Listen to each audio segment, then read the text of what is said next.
Сәлем достар, құрметті көрермендерім, каналыма қош келдіңіздер. Бүгін сіздерге қиярға бірнеше қайтара су құйып, оны төгуді қажет етпейтін рецепті көрсететін боламын. Ол үшін алдымен қиярымызды жақсылап жуып, сыртындағы артық кір қоқыстарды кетіріп, суға 1-2 сағатқа салып қоямыз. Банкаларымызды булап аламыз. Ол үшін мен мантаварка пайдаландым. Үлкен ыдысымызға 3 литр су құйып қайнатамыз.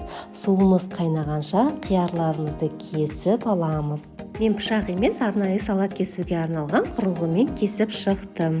Құрметті менің көрермендерім, каналымның дамуына өз үлестеріңізді қоса отыруларыңызды сұраймын. Ол үшін алдымен каналыма тіркеліп, қоңырауша белгісін баса кетіңіздер.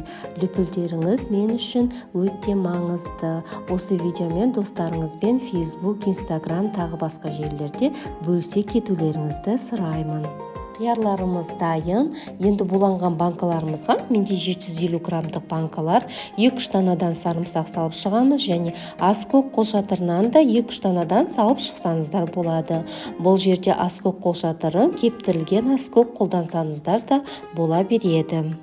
Суымыз ақырындап қайнауға тақау қалды. 6 ас қасықтан толтырмай тұз саламыз. Менде арнайы осындай тұз қосылды. Және 400 грамм шекер қосамыз. 2-3 дана лавр жапырағынан 2 шай қасық семена горчицы, яғни қыша дәндерінен, және қара бұрыштан 8-10 данадан, және 9% уксустан 300 мл қосамыз. Қайнап тұрған маринадқа кесілген қиярларымызды біртіндеп абайлап салып шығасыздар. Түсі өзгергенше және қайта қайнағанша қиярларымызды араластырып тұрамыз.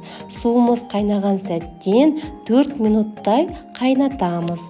Қиярларымыз қанық жасыл түстен осындай түске өзгеруі тиіс. 4 минуттың ішінде қиярларымыз толықтай түсін өзгертті. Енді банкаларымызға салып шығамыз. Банкаларымызға қиярды салғанда кішкене абай болуларыңыз керек. Қиярлар қатты ыстық болады. Қатты нығарлаудың да қажеті жоқ. Шамалы банкаларды қозғай отырып, қиярды толықтай салып шығамыз. Менде 3 келіге тақау қияр осы 6 банкаға толық жетті. Енді бұл жерде қиярдың көлеміне де байланысты болады. Қиярларымыз 4 минут ішінде маринадта қайнағанда ешқандай езілмейді де, оған алаң болмаңыздар. Енді осы банкаларымыздың қақпағын да 2-3 минут таза суда қайнатып алу керек.